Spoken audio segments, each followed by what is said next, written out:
Hello everyone, welcome back to my channel जिसका नाम है science in math with Kirti, और जिसमें हम आजकल पढ़ रहे हैं आपकी क्लास 10th का साइंस, और जिसमें हम पढ़ने वाले हैं आज आपका टॉपिक उपचयन अभिक्रिया के प्रभाव। तो अगर तो आप सभी इंग्लिश अगर तो आप में से कोई इंग्लिश मीडियम का स्टूडेंट है तो बेटा आपके लिए वीडियो नहीं है। आपके लिए जो वीडियो है वो सेम इसी टॉपिक पर मैंने डिस्क्रिप्शन बॉक्स में डाल दी है, ठीक है। तो वहां पे आपको ये सेम टॉपिक इंग्लिश मीडियम में मिल जाएगा, लेकिन अगर आप हिंदी मीडियम के हैं तो बिल्कुल सही आप इस वीडियो तक पहुंचे हैं।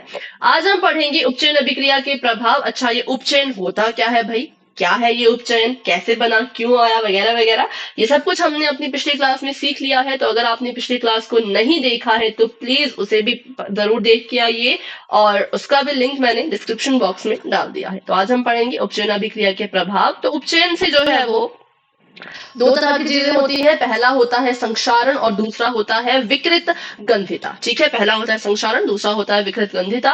तो ये क्या चीजें हैं तो इनके बारे में पढ़ लेते हैं। संक्षारण का मतलब होता है जब कोई धातु अपने आसपास के अम्ल, आर्द्रता आदि के संपर्क में आती है तो वो संक्षारित हो जाती है, और इस प्रक्रिया को ही हम संक्षारण कहते हैं। अब ये संक्षारित क्या है, संक्षारण क्या है, आर्द्रता क्या है, धातु क्या है, तो धातु तो आप सभी को पता होगा, धातुएं होती है, लोहा हो गया, चांदी हो गया, तांबा हो गया, है ना, ये सब धातुएं होती हैं। और जब ये धातु, इन धातुओं से हम चीजें बनाते हैं, वस्तुएं बनाते हैं, और जब उन वस्तुओं को हम थोड़ी देर के लिए ऐसे बाहर छोड़ दें, है ना, और वो अम्ल के, एसिड के, जो आप अगली क्लास में पढ़ने वाले हो चैप्टर नंबर 2 में कि अम्ल क्या होता है, उसके कांटेक्ट में आ जाए, या आर्द्रता यानी कि मॉइस्चर के कांटेक्ट में आ जाए। अब ये मॉइस्चर क्या होता है भाई, तो मॉइस्चर बहुत सिंपल होता है। जैसे आप सभी को पता है कि छोटे छोटे अणु से, परमाणु से हम बने हैं, है ना। ये जो हमारे पूरा एनवायरमेंट है, यहाँ पे भी छोटे छोटे परमाणु घूम रहे हैं। उन परमाणुओं में छोटा सा स्पेस है, थोड़ी सी जगह है। उनमें जब वाटर ड्रॉपलेट्स या पानी की बूंदें उसमें आ जाती हैं तो उसको कहते हैं कि मौसम में जो है वो आर्द्रता आ गई है, मॉइस्चर आ गया, ठीक है। जैसे एनवायरमेंट हुआ, बारिश हुई, मान लीजिए, बारिश की वजह से नमी, हाँ नमी आप इसको कह सकते हो कि नमी हो गई है, कि हमारे जो मौसम है उसमें नमी हो गई है ना, बहुत ज्यादा नमी हम कहते हैं। तो जब वैसी वाली कंडीशन आ जाती है तो हमारी धातुएं इस नमी के कॉन्टेक्ट में आके उस नमी को बर्दाश्त नहीं कर पाती और वो खराब होना शुरू हो जाती है। इसी को हम संक्षारण कहते हैं। अब संक्षारण को बिल्कुल सिंपल भाषा में समझाऊंगी, बिल्कुल ध्यान से सुनिएगा। उदाहरण के रूप में, जैसे कि उदाहरण के लिए लोहे की बनी हुई वस्तुओं पर भूरी परत जमना, बस इसी को संक्षारण कहते हैं। कोई भी धातु की वस्तु है, उस पे किसी अलग से रंग की परत जमना शुरू हो जाए, समझ जाना कि वो संक्षारित हो रही है, यहाँ पर संक्षारण हो रहा है। या फिर और सिंपल भाषा में कहूं तो जंग लगना, किसी भी चीज को जब जंग लगना शुरू हो जाता है तो हम कहते हैं कि ये जो है वो संक्षारित हो रही है या फिर इसका संक्षारण हो रहा है। अब ये जंग लगता क्यों है, किसकी वजह से लगता है, तो वो भी याद रखना है किसकी वजह से लगता है। तो मौसम में जो ये आर्द्रता होती है, या फिर अगर गलती से वो किसी एसिड के कांटेक्ट में आ जाए तो फिर हमारी जो चीजें हैं, धातुओं की जो चीजें हैं, वो संक्षारित होना शुरू हो जाती है। तो चलिए इसको एक अब उदाहरण अच्छे से थोड़ा समझ लेते हैं। जैसे कि यहाँ पे आप देख सकते हो कि कील है, ये लोहे की कील है। पहले तो ये ऐसी दिखती है, सुंदर सी, प्यारी सी, इनमें कुछ भी नहीं लगा है, पर जैसे ही ये मॉइस्चर के कांटेक्ट में आएंगी, आर्द्रता के कांटेक्ट में आएंगी, क्या होगा, इन कीलों के ऊपर ऐसी भूरी भूरी सी परत जो है वो जम जाती है। बस इसी को कहते हैं संक्षारण, इसी को कहते हैं जंग लगना, ठीक है। तो और किस किस चीजों पे जंग लगता है तो वो भी देख लेते हैं। एक तो हमें पता है लोहे की वस्तुएं जितनी भी होंगी उन पे जंग लगेगा, और दूसरा देखिए तो चांदी जो होता है, चांदी की वस्तुएं भी संक्षारित होती हैं, लेकिन लोहे पे भूरे रंग की परत जमती है, चांदी पर काले रंग की परत जम जाती है, ठीक है। तो इसको भी उदाहरण से देख लेते हैं। जैसे कि चांदी के चम्मच है, पहले चांदी का चम्मच ऐसा था, इसको कुछ नहीं हुआ था, ये बिल्कुल नया था, ये अभी मॉइस्चर के कांटेक्ट में नहीं आया था, बट समय के साथ साथ धीरे धीरे धीरे धीरे क्या हुआ, ये पूरा चांदी का चम्मच काला पड़ गया। किसकी वजह से, तो संक्षारण की वजह से चांदी का चम्मच संक्षारित हो गया, इसका संक्षारण हो गया, ठीक है। तो बस इसी प्रक्रिया को हम संक्षारण कहते हैं। क्यों होता है ये, तो आर्द्रता होती है हमारे इधर उधर पर्यावरण में, या फिर किसी एसिड के कांटेक्ट में आ जाए, अम्ल के कांटेक्ट में आ जाए, तो भी वस्तुएं हमारी खराब होना शुरू हो जाती हैं, ठीक है। तो याद रखना इसको अच्छे से। और अब मान लो ये छोटी मोटी चीजें अगर संक्षारित हो भी रही हैं तो हमें क्या फर्क पड़ेगा, हमें तो कोई फर्क नहीं पड़ेगा। कील है, कील को भले ही जंग लगा हो, हम उसको ऐसे ऐसे दीवार पे ठोक देते हैं और वो लग जाती है ना। लेकिन इसका है, इसके बड़े बड़े दुष्प्रभाव हैं, जैसे कि संक्षारण की वजह से क्या होता है, एक तो कार के जो ढांचे हैं, कार के जो आपके पार्ट्स हैं वो खराब होने लग जाते हैं। मान लीजिए आपने गाड़ी ली और गाड़ी की आपने केयर नहीं की, गाड़ी को आपने खड़ा कर दिया है, बरसात हो रही है, बारिश हो रही है, धूप हो रही है, नीचे कीचड़ है, नीचे पानी है ना, वहां पे आपने गाड़ी को रख दिया, उसकी बिल्कुल भी केयर अगर नहीं करोगे तो धीरे धीरे गाड़ी के जो पार्ट्स हैं वो सड़ने लग जाते हैं, उनमें जंग लगना शुरू हो जाता है। और जंग लगने से क्या होता है, जो हमारे धातु की कैपेसिटी होती है, जो हमारे धातु की क्षमता होती है, उसमें जो पावर होती है वो धीरे धीरे खत्म होने लगती है। ठीक है, तो कार के पार्ट खराब हो जाएंगे, कार के पार्ट खराब हो गए तो गाड़ी सही से नहीं चलेगी। ठीक है, पुल, ये जो बड़े बड़े पुल हम बनाते हैं ये भी तो धातु के बने होते हैं ना, लोहे के बने होते हैं, तो ये भी खराब हो जाते हैं। पुल की जो क्षमता है, जो भार सहने की क्षमता है, वो धीरे धीरे धीरे कम होने लगती है। किसकी वजह से, संक्षारण की वजह से। लोहे की रेलिंग हो गई, जब आप घर बनाते हो, घर में जो है वो छत पे ऐसे चारों तरफ उसको प्रोटेक्शन के लिए रेलिंग लगाई जाती है, तो वो भी धीरे धीरे उसमें भी जंग लगना शुरू हो जाता है। ठीक है, जहाज हो गया, उसमें भी जंग लग जाता है अगर उसकी केयर ना करो तो। और धातु से बनी हुई जो वस्तुएं हैं वो बहुत सारी क्षति उनको पहुंचती है, किसकी वजह से, संक्षारण की वजह से। जैसे कि उदाहरण इसका भी देखेंगे, सुन सुन के समझ नहीं आता भाई, देख के समझ आता है तो देखेंगे। ठीक है, तो ये आप देख सकते हो कि ये एक पुल है, यहाँ से सड़क जा रही है, ये पुल के पिलर्स हैं और ये भी पुल का एक पिलर है। इसको जूम करके जो है वो दिखाया गया है कि इस संक्षारण की वजह से, जंग लगने की वजह से, देखो ये दोनों आपस में टूट गए। ये ऐसे पूरा मिला हुआ था, लेकिन जैसे इस पे जंग लग गया ये टूट गया। अब जंग लगने से क्या हो जाएगा, इस पुल की जो क्षमता है वो धीरे धीरे खत्म हो जाएगी और एक समय आएगा कि ये पुल टूट जाएगा। वैसे यहाँ पे आप देख सकते हो हवाई जहाज है, हवाई जहाज में भी देखो ऐसी भूरे रंग की ऐसी परत जमना शुरू हो गई है। इसकी अगर हम देखभाल नहीं करेंगे, केयर नहीं करेंगे तो जंग लगेगा और ये पूरा खत्म हो जाएगा, ये खराब हो जाएगा। ठीक है, तो अब हमने देख लिया संक्षारण क्या होता है, संक्षारण के दुष्प्रभाव क्या क्या है। अब इसको रोकने का भी तो पता होना चाहिए ना,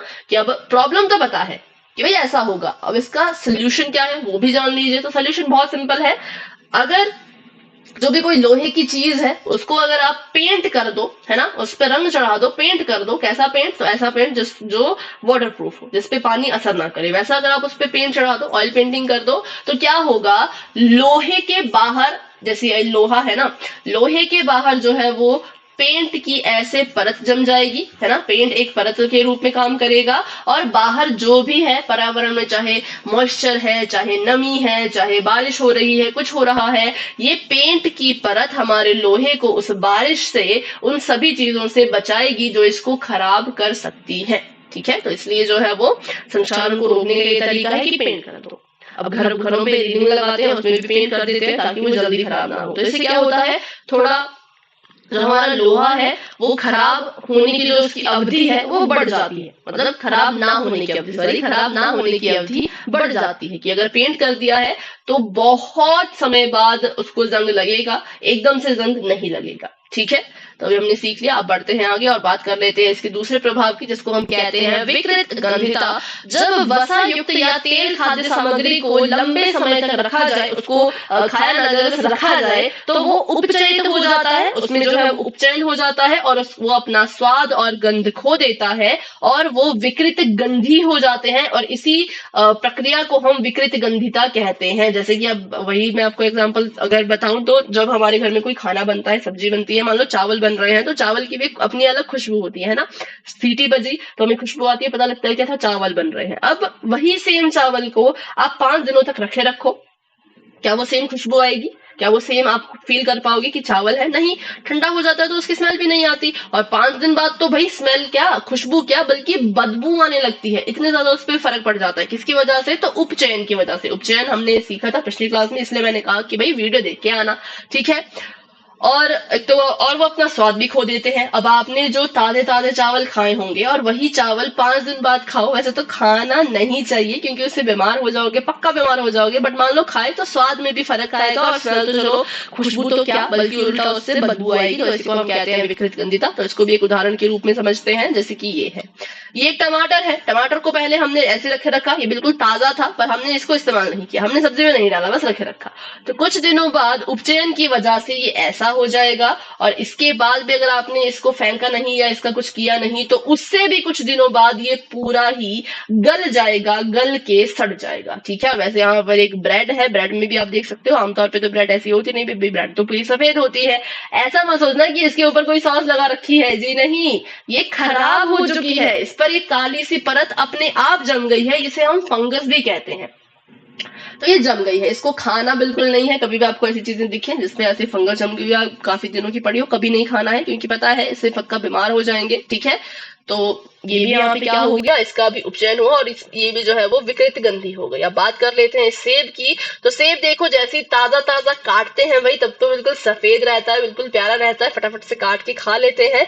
जैसे ही उसको ऐसे ही पड़ा रहने दोगे 1 दिन तक, 2 दिन तक, 3 दिन तक, तो उसका रंग कुछ ऐसा हो जाएगा। किसकी वजह से? तो उपचयन की वजह से। ठीक है, ऑक्सीडेशन की वजह से, और ये खाने लायक नहीं रहेगा, अगर खाओगे तो बीमार पड़ जाओगे। तो बस यही था विकृत गंधिता कि अगर धातुओं की चीजें हैं भाई वो भी खराब होती हैं और खाने की चीजें हैं वो भी खराब होती है।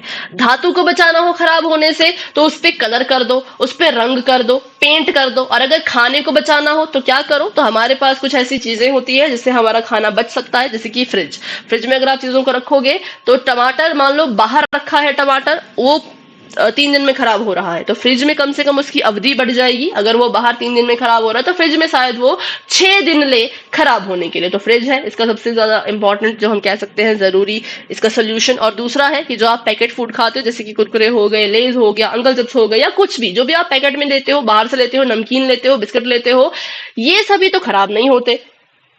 ये तो कम से कम इनकी अगर हम डेट देखें तो 6-6, 7-7 महीने तक तो चलते हैं आराम से। तो ऐसा क्यों होता है? ये भी तो खराब होने चाहिए ना। अगर उपचयन हो ही रहा है तो भाई घर के खाने में और फलों में ही क्यों, बाहर के खाने में भी तो हो सकता है। तो इसका कारण है कि ये क्या करते हैं, जो पैकेट फूड होता है उस पैकेट में ये नाइट्रोजन गैस को भर देते हैं। ठीक है, किसको भर देते हैं? नाइट्रोजन गैस को भर देते हैं, क्योंकि हमें पता है उपचयन होने के लिए हाइड्रोजन और ऑक्सीजन की जरूरत पड़ेगी। उपचयन अगर कहीं पर हो रहा है तो या तो ऑक्सीजन की वृद्धि या तो हाइड्रोजन का लॉस। लेकिन ये क्या करते हैं, पैकेट फूड में ना तो ऑक्सीजन रखते हैं ना तो हाइड्रोजन रखते हैं, ये उसमें डाल देते हैं नाइट्रोजन। और नाइट्रोजन जो है वो विकृत गंधिता को होने से रोकता है।